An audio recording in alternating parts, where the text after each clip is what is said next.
अस्सलाम वालेकुम students. Last lecture में हमने फर्स्ट, सेकंड और थर्ड न्यूमेरिकल किया था। आज हम फोर्थ न्यूमेरिकल करेंगे। इसकी स्टेटमेंट आप देख लें। वो कह रहा है एक tennis ball, a tennis ball is hit, कि एक टेनिस बॉल को क्या है, हिट किया गया है vertically upward with a velocity of 30 metre per second. जब उसे हिट किया गया है तो वो वर्टिकली ऊपर की तरफ गई है और उसकी वेलोसिटी थी 30 मीटर पर सेकंड। मतलब ये इसकी initial velocity V I velocity है। ठीक है। It takes 3 second to reach the highest point. सबसे ऊंचाई पर पहुंचने के लिए उसको क्या, हाईएस्ट पॉइंट पे पहुंचने के लिए उसको क्या 3 सेकंड लगे हैं। ठीक है, हाईएस्ट पॉइंट, और उसका टाइम कितना लगा 3 second. Calculate the maximum height, मतलब वो जितनी हाइट पर गई है वो आपने मैक्सिमम हाइट कैलकुलेट करनी है। ठीक है। और how long it return to the ground, और वो वापस जो ज़मीन पर आती है वो भी आपने उसका टाइम रिकॉर्ड करना है। ठीक है, वो भी टाइम आपने क्या करना है, रिकॉर्ड करना है। सिंपल है। मैं अब आपको इसका सोल्यूशन बताता हूँ। स्टेटमेंट समझा दी है। ये मैंने डायग्राम बनाई। एक बॉल है, जैसे क्रिकेटर है वो सिक्स मारता है, छक्का मारता है, तो बॉल ऐसे हिट लगाता है तो ऊपर की तरफ जा रही है। उसकी initial velocity 30 metre per second है और उसका टाइम लगा 3 सेकंड। तो यहाँ पर हाईएस्ट पॉइंट पर पहुँचने पर, यह उसका हाईएस्ट पॉइंट है, HP मैं लिख देता हूँ हाईएस्ट पॉइंट। यहाँ पर वो कहता है फिर वहाँ से वो ज़मीन पर आने तक कितना टाइम लेगा। ठीक है। अच्छा, तो इनिशियल वेलोसिटी उसकी होगी वी 30 मीटर पर सेकंड। ठीक है। और T1 फर्स्ट करो, इसको T1 कह लो, आप टाइम कह लो, तो वो T1 टाइम आपका हो गया 3 सेकंड। ठीक है। अच्छा, वो जब हाईएस्ट पॉइंट पर जब भी कोई चीज़ या बॉल पहुंचती है वो मिनिमम थोड़ा सा वहाँ पे रिलैक्स करती है, कुछ रुकती है, फिर उसके बाद नीचे आती है। ठीक है। इसमें उसकी फाइनल वेलोसिटी वहाँ क्या हो गई, ज़ीरो, क्योंकि यहाँ पर आकर हाईएस्ट पॉइंट पर वो थोड़ा सा रुकती है। ठीक हो गया। टाइम भी हमारे पास है, ये भी है, VF भी है। तो वो कह रहा है इसका आपने मैक्सिमम हाइट बताओ, यानी कि H बताओ। ठीक है, H और A। अब इसमें ग्रेविटी की बात हो रही है, क्योंकि ये ऊपर की तरफ जा रही है, तो G क्या होगी, -10 मीटर पर सेकंड स्क्वायर। ठीक है। याद है मैंने आपको पढ़ाया था S = VIT + 1/2 AT स्क्वायर। ये था हॉरिजॉन्टल मूव के लिए, गाड़ियों वगैरह के लिए। जब ऊंचाई की बात आती है तो मैंने आपको ग्रेविटेशन के टॉपिक में पढ़ाया था, तो हम इसको रिप्लेस करेंगे H = VIT + 1/2 GT स्क्वायर। ठीक है। अब ये बन गया। अब इसमें हमने वैल्यूज पुट करनी है।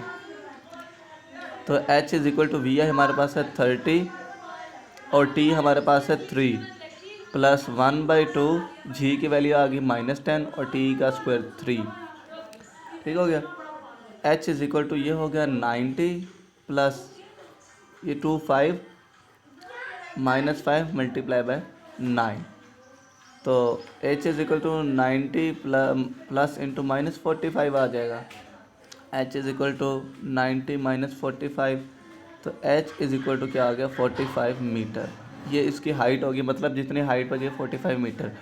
अच्छा, एक बात याद रखें, कोई भी चीज़ कोई भी जो चीज़ है जितने टाइम में ऊपर जाती है उतने ही टाइम से वो नीचे भी आते हैं। मतलब यहाँ भी वो टाइम कितना लेगा, 3 सेकंड। तो उसने क्या कहा है, टोटल टाइम, मतलब ग्राउंड पे आने का टाइम भी क्या है, 3 सेकंड। ये जितनी देर टाइम से ऊंचाई पे गया है उतनी टाइम से नीचे भी आएगी। ठीक है। तो हमने टोटल टाइम अगर फाइंड करना है, T = T1 + T2, तो T = 3 सेकेंड प्लस 3 सेकेंड, तो T = 6 सेकेंड। ये आपका टाइम आ गया। ये हाइट होगी और ये टाइम हो गया। ठीक है। मतलब कोई भी चीज़ जितने टाइम में ऊपर जाती है उतने में ही नीचे आती है, तो ये इसका टाइम हो गया। आई होप आपको समझ आ गई होगी। ये सेकंड इक्वेशन ऑफ मोशन हमने यूज़ किया है, ये वाली।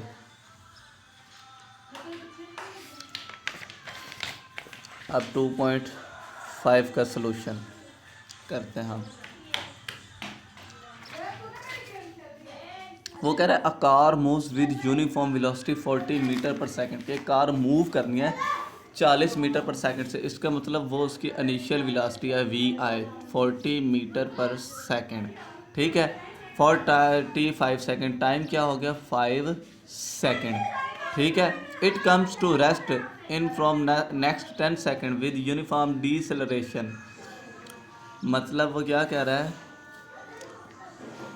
वो रेस्ट में आ जाते हैं, मतलब v f is equal to zero with uniform deceleration. मतलब आपने उसका एक्सेलरेशन फाइंड करना और total distance travelled by car, और आपने टोटल डिस्टेंस उसका फाइंड करना है।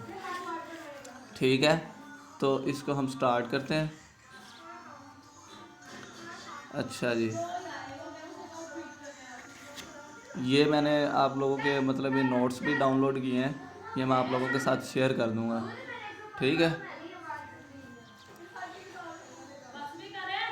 ये देख ले बेशक आप, ये नोट्स हम आई होप आपको इनसे भी अच्छी समझ आ जाएगी।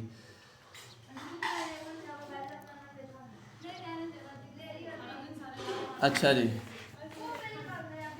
ये टाइम था इस वेलोसिटी का। ठीक है, जबकि फाइनल वेलोसिटी के वक्त टाइम क्या था, वो क्या कर रहा था 10 सेकंड में वो रेस्ट पे आया। ठीक है, तो इसका पहले हम ये फार्मूला यूज़ करते हैं, एस इक्वल्स टू या v f is equal to v i plus a t. ठीक है, तो वी एफ हमारे पास आ गया 0, वी आई हमारे पास आ गया 40, प्लस ए हमारे पास है नहीं, और टी हमारे पास क्या है 5। ठीक है, तो 40 इधर आ गया, -40 बन गया, और इधर हो गया 5a। ठीक है, तो 5 इधर मल्टीप्लाई और इधर आगे क्या हो गया divide, -40/5 is equal to a। तो a क्या हो गया -8 मीटर पर सेकंड स्क्वायर। ठीक है, अच्छा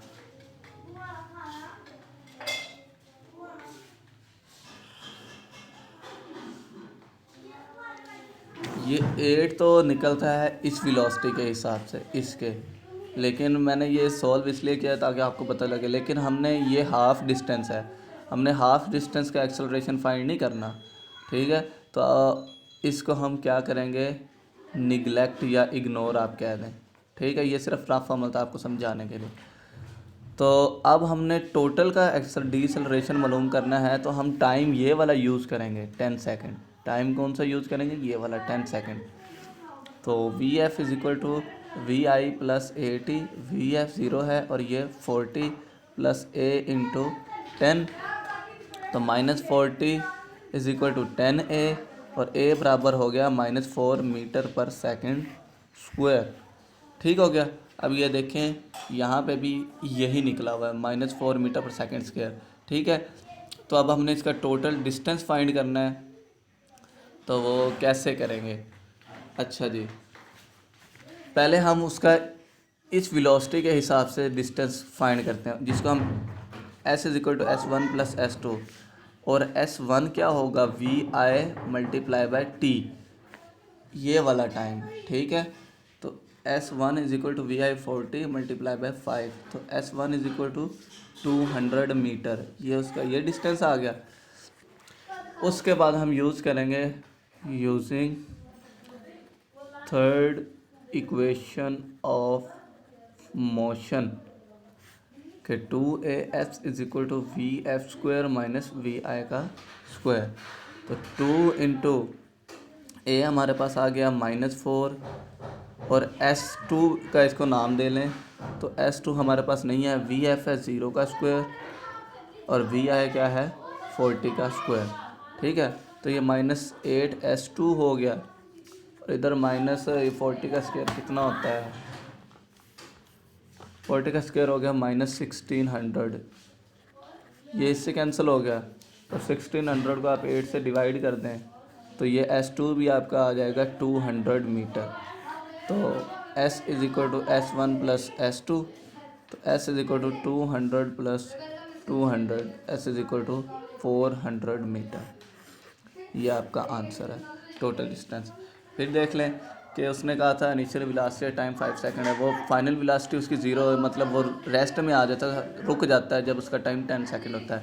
तो पहले हमने उसका एक्सेलरेशन फाइंड कर लिया टोटल टाइम के लिहाज से, वो ये निकला।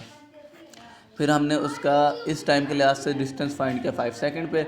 फिर हमने उसका इक्वेशन ऑफ मोशन यूज़ करके third equation of motion use करके उसका डिस्टेंस फाइंड किया। तो फिर हमने इन दोनों को ऐड कर दिया, ये आपका टोटल डिस्टेंस आ गया। ठीक है। उसके बाद 2.6 बहुत ही आसान न्यूमेरिकल है। वो कह रहा है अ ट्रेन स्टार्ट्स फ्रॉम रेस्ट। जो भी मैंने आपको शुरू में पहले न्यूमेरिकल में या दूसरे में बताया था कि जो भी रेस्ट से स्टार्ट करता है उसका मतलब उसकी इनिशियल वेलोसिटी 0 होती है। विद एन एक्सेलरेशन 0.5, एक्सेलरेशन है 0.5 metre per second square. Find the speed in kilometre per hour when it has moved through 100 metre. Distance क्या है 100 मीटर, और उसके आपके मतलब आपने फाइनल वेलोसिटी बतानी है। ठीक है।